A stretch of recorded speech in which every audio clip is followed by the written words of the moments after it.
Welcome to Sleepy Stories, the place where stories aren't meant to be finished. I'm Arthur, and tonight I'll be reading you a relaxing, sleepy story written by Pumby. Tonight's tale takes us to ancient Greece, where gods and mortals walked among olive groves and marble temples. We'll follow the gentle myth of Persephone, a story of seasons, love, and the eternal dance between light and shadow. Let your breathing slow and deepen as we begin this dreamy journey together. Allow your body to sink into comfort, releasing the weight of the day with each peaceful breath. Long before time was measured in hours and days, when the world was younger and magic flowed through every blade of grass, there lived a maiden whose very presence could make flowers bloom in winter. Her name was Persephone, and she was the daughter of Demeter, the goddess who governed all growing things. In those ancient times, spring lasted throughout the year, for Demeter's love for her daughter kept the earth in perpetual bloom. Persephone moved through the world like a gentle breeze, her laughter ringing across meadows where Narcissus and Hyacinth swayed in eternal dance. Her hair caught sunlight like spun gold, and wherever her bare feet touched the earth, tiny wild flowers would emerge, painting the ground in delicate pastels. She knew nothing of sorrow or loss, for her days were filled with the simple joys of tending to gardens and singing with the nymphs who dwelt in crystalline streams. The realm where Persephone wandered stretched endlessly in all directions, a paradise where fruit trees bore their bounty year-round, and gentle rains fell only when needed. Butterflies, with wings like stained glass, followed her wherever she went, and birds would pause their flights just to listen to her melodious voice. She would spend her mornings collecting dewdrops in shells that gleamed like pearls, and her afternoons weaving crowns from the most perfect blossoms she could find. Each day began the same way, with Persephone rising as the first light painted the eastern sky in shades of rose and amber. She would step from her mother's palace, built entirely from living trees whose branches formed walls and whose leaves created a canopy that filtered sunlight into dancing patterns on the floor below. The morning air would embrace her like silk, carrying the scents of jasmine and lavender from gardens that knew no boundaries. On this particular morning, as Persephone made her way through a grove where ancient olive trees whispered secrets to the wind, she noticed something different in the distance. Beyond a cluster of flowering almond trees, she glimpsed a meadow she had never seen before.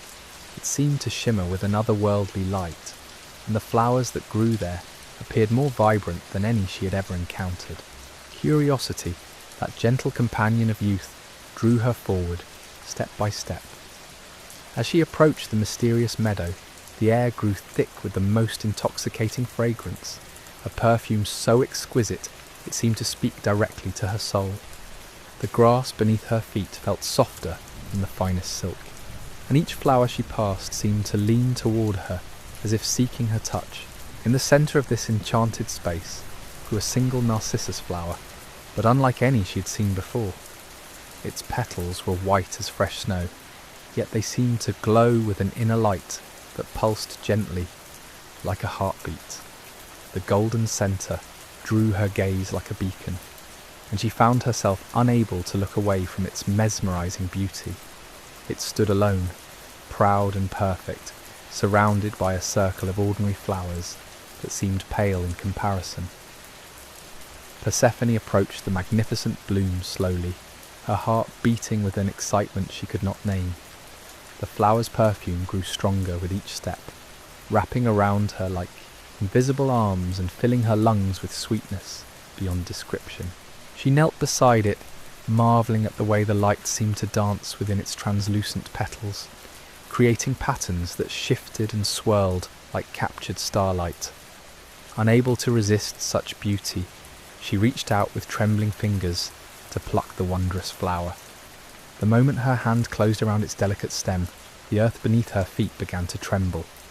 At first it was barely perceptible, like the gentle purring of some great cat, but gradually the trembling grew stronger, until the very ground seemed to pulse with life.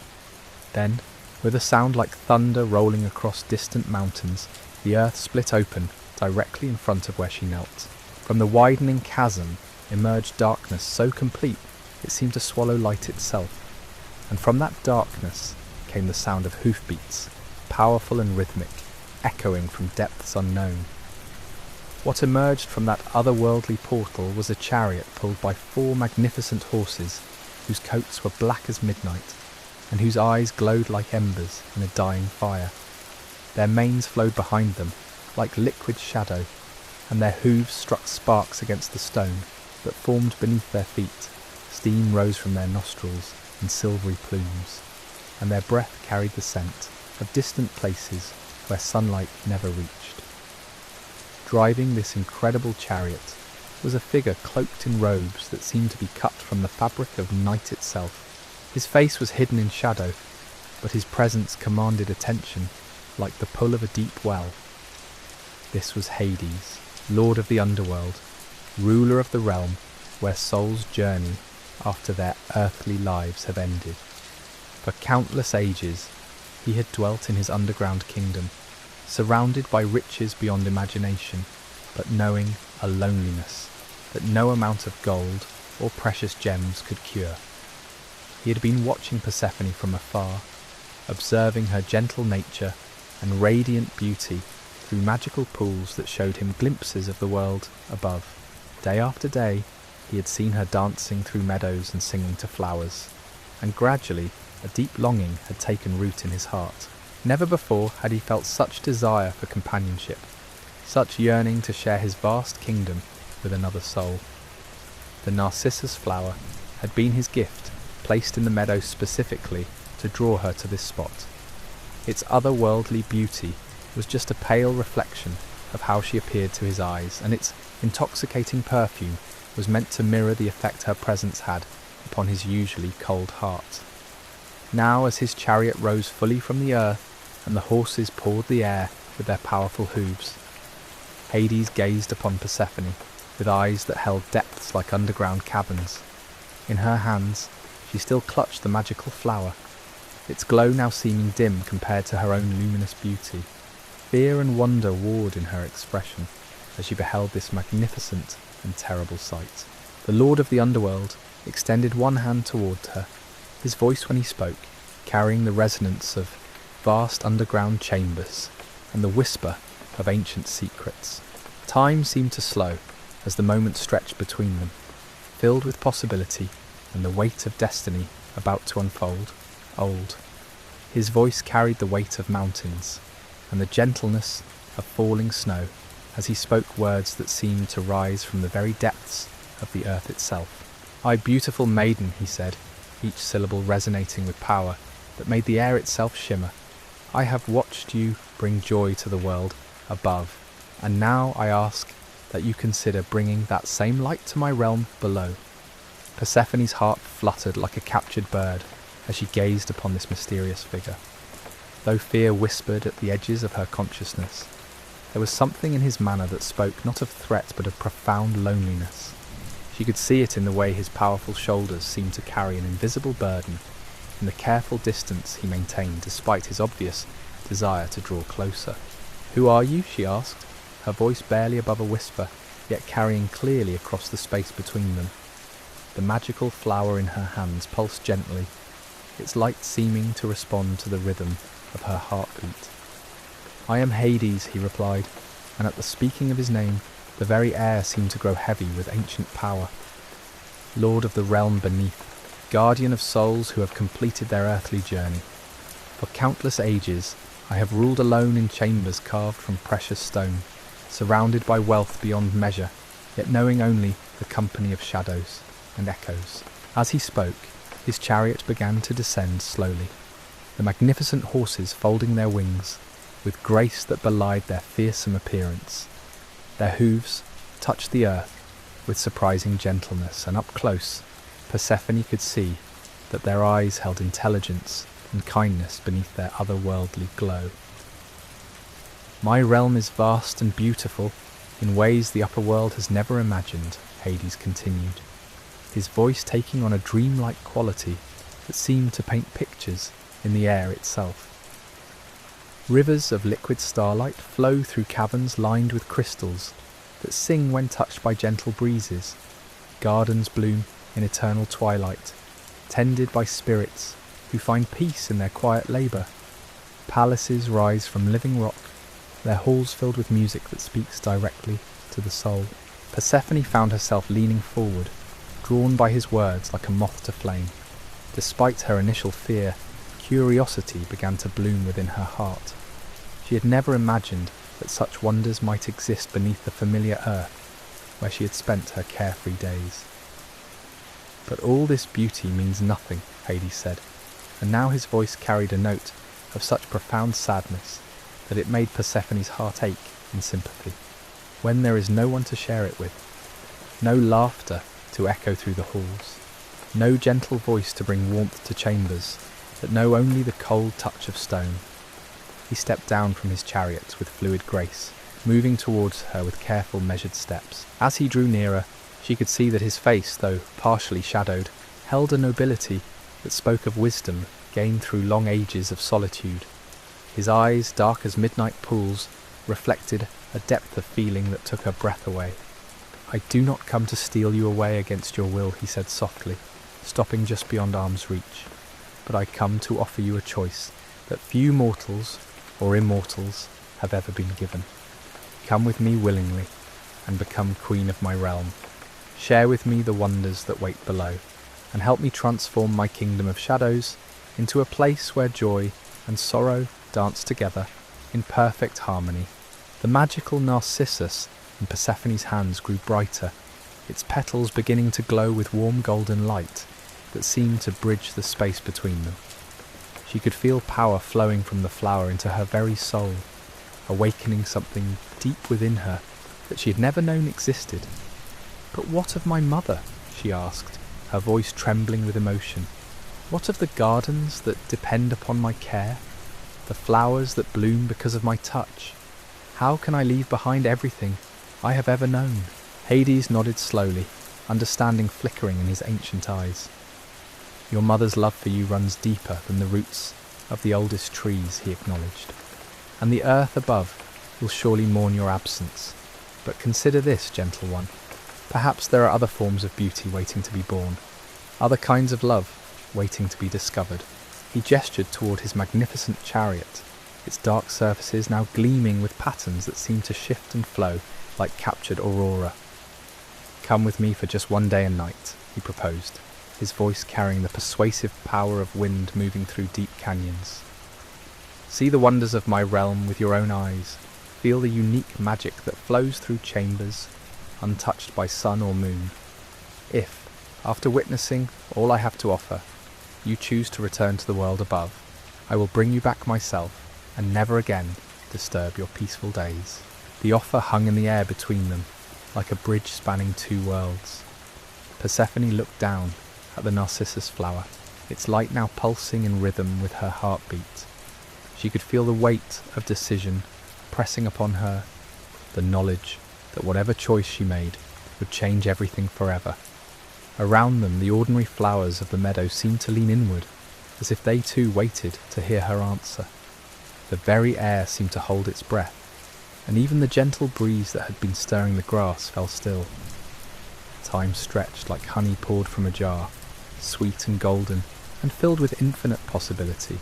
Slowly, Persephone raised her eyes to meet Hades' gaze, seeing in those dark depths not the coldness she had expected, but warmth that reminded her of embers glowing in a winter hearth. There was patience there, and kindness, and a hope so fragile it made her heart constrict with unexpected tenderness. The weight of his gaze felt like moonlight on still water, gentle yet profound in ways that made her pulse quicken with anticipation.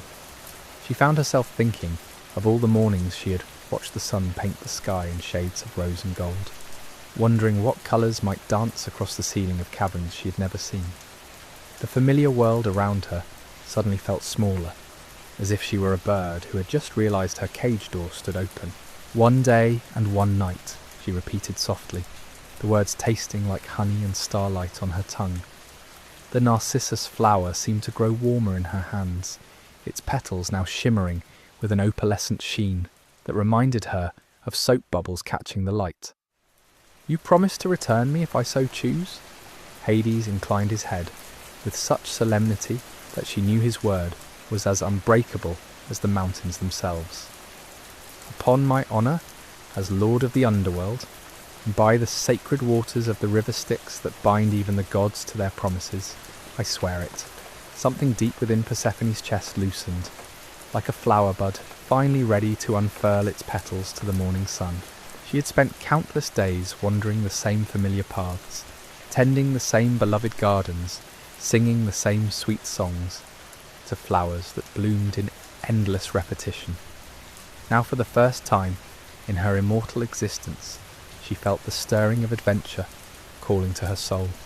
"Then I will come," she said, her voice gaining strength with each word. "I will see these wonders you speak of, these chambers carved from precious stone, and rivers that flow like liquid starlight." The smile that transformed Hades' face was like sunrise breaking over mountain peaks after the longest night. It banished the shadows that had clung to his features, revealing the true nobility that lay beneath his mysterious exterior.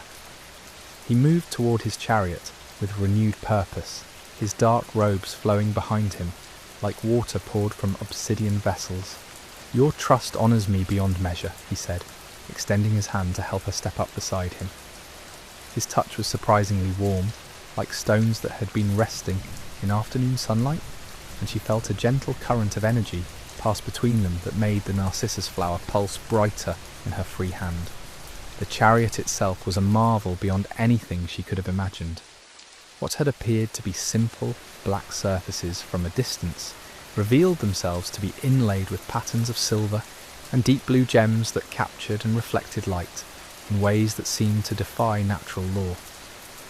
The seats were cushioned with something softer than the finest silk, yet sturdy enough to support them as the magnificent horses prepared for their journey.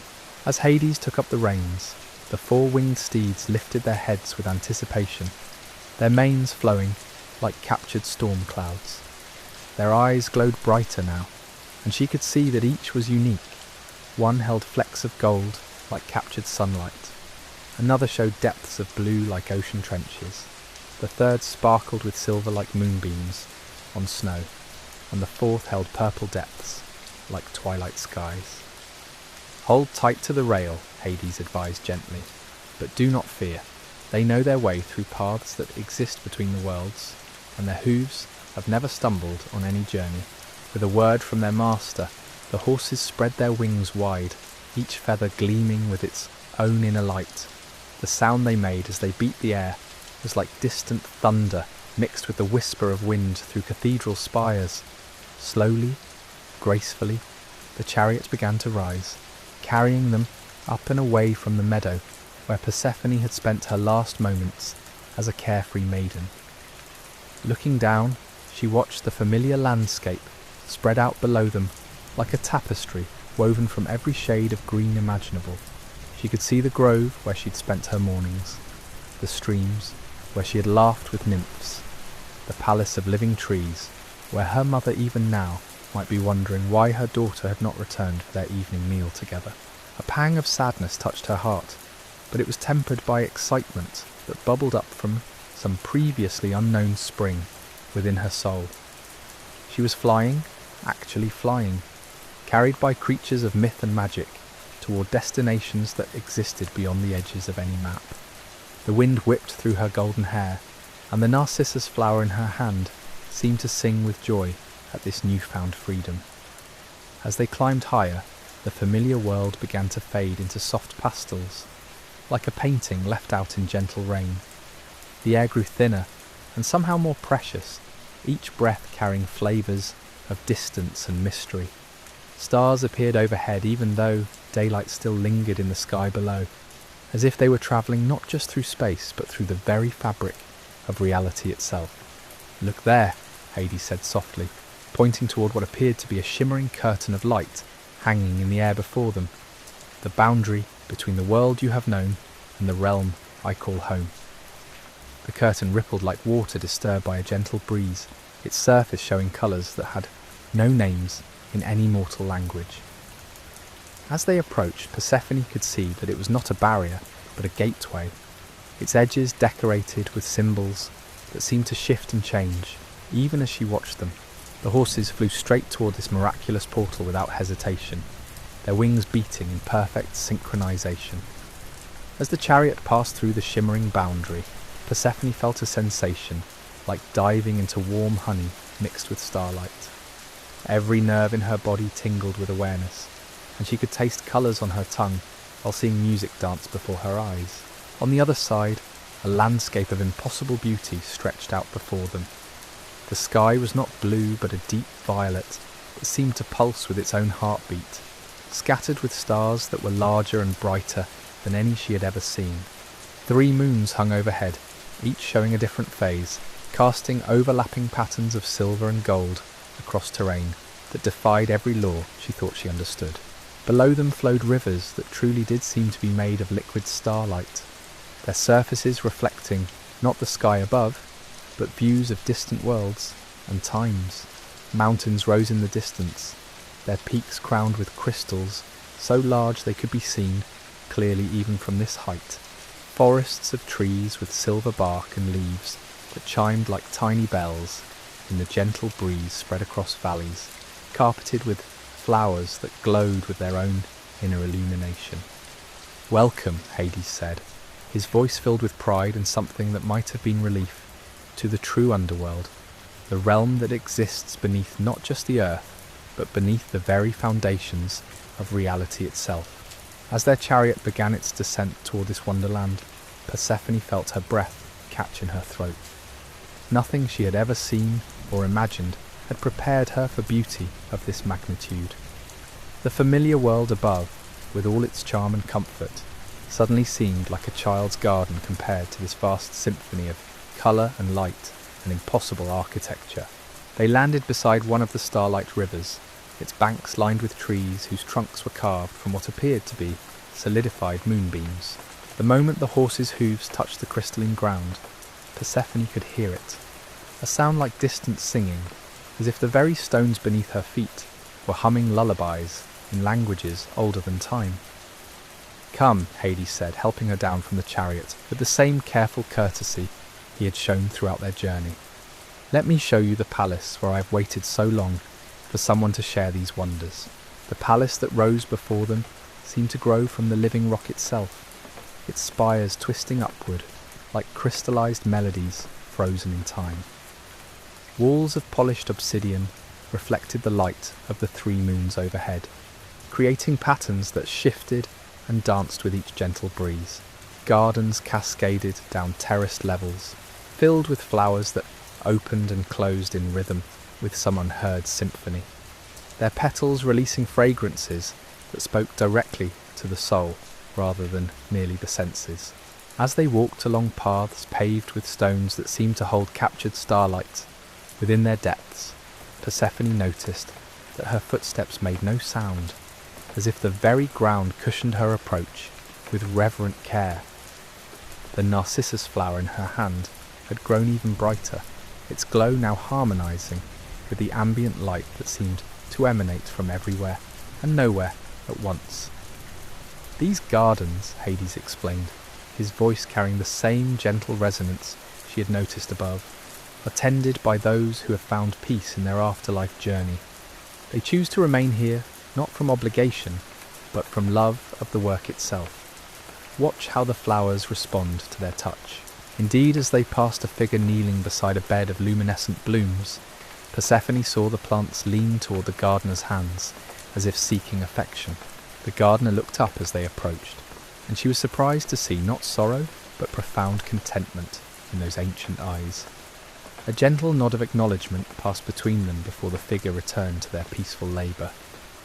The entrance to the palace was framed by columns that appeared to be carved from single pieces of amethyst, their surfaces smooth as silk, yet somehow warm to the touch.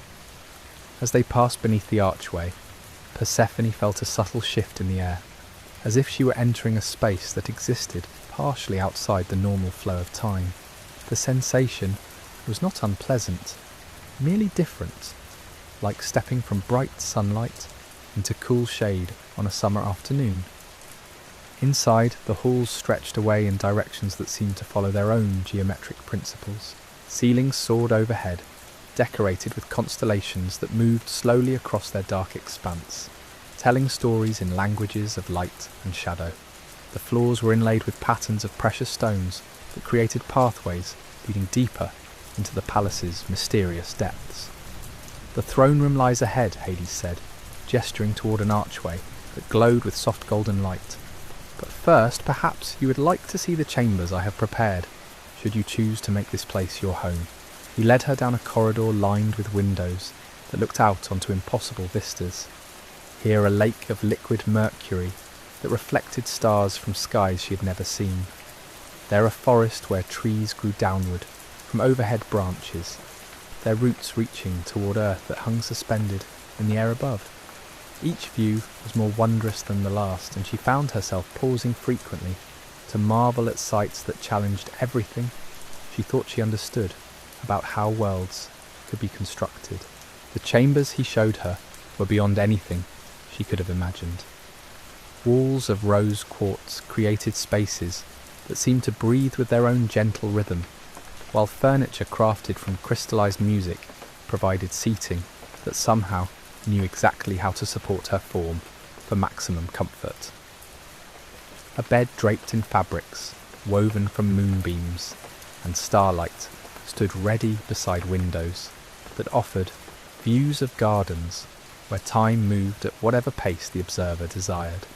"The waters here flow with properties unknown in the upper world," Hades explained, showing her a bathing chamber where springs bubbled up from floors of polished jade. "They carry the essence of every flower that has ever bloomed, every song that has ever been sung.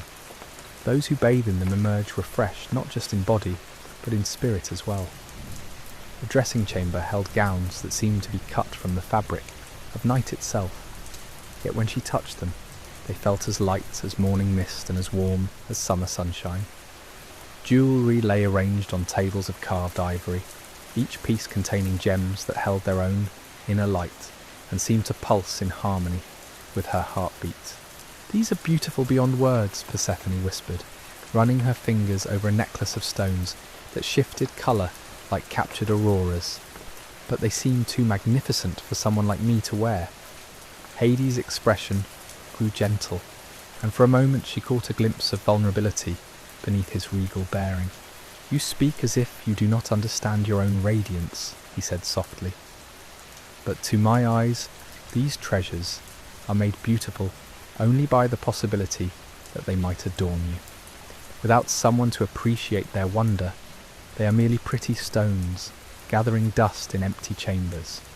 They continued their tour through halls where fountains played melodies instead of water, libraries where books wrote themselves as she watched, and galleries displaying artwork that moved and shifted to tell stories without words. Each room revealed new marvels, yet Persephone began to notice something beneath the surface magnificence, a quality of waiting, as if the palace itself had been holding its breath for countless ages, hoping for the arrival of someone who could bring it fully to life. In a conservatory where plants from every realm grew in harmonious profusion, Hades paused beside a tree whose branches held fruit that glowed like tiny lanterns.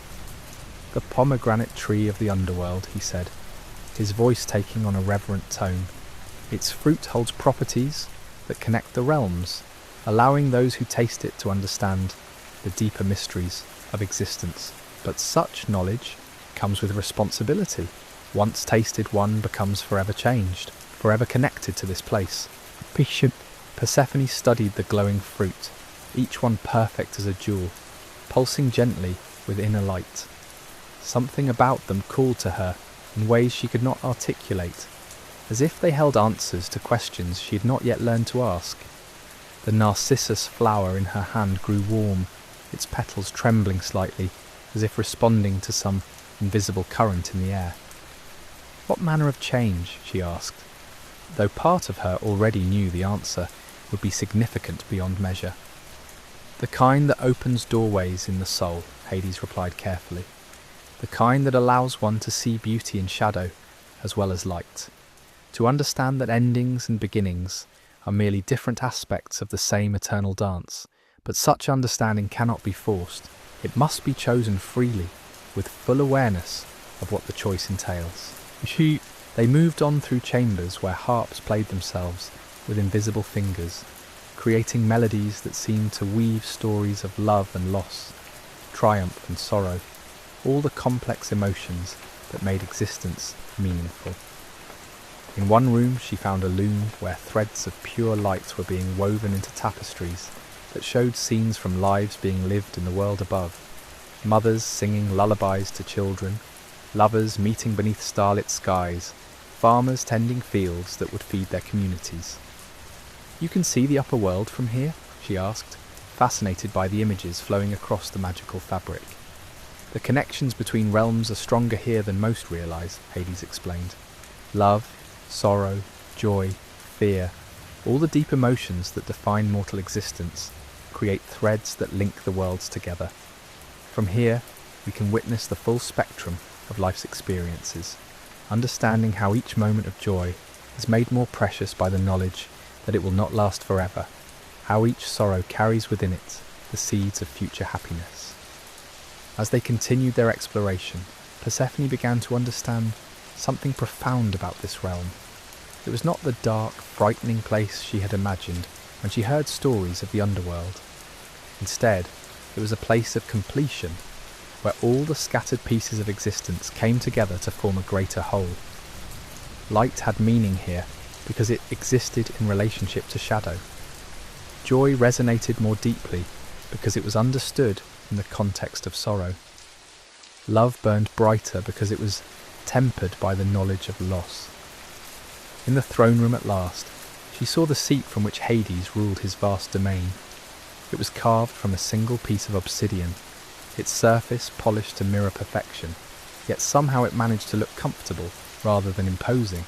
Beside it stood another throne, smaller but no less magnificent, carved from white marble that seemed to glow with its own inner light.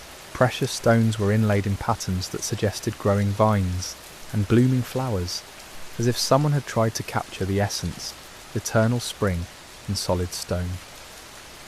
"This throne was carved in hope," Hades said quietly, his voice carrying across the vast chamber like a whisper of wind through ancient halls. Hope that someday someone would choose to share not just the beauty of this realm, but its deeper purpose, to be a place where all souls, whether visiting or dwelling, might find the peace that comes from understanding life's complete story.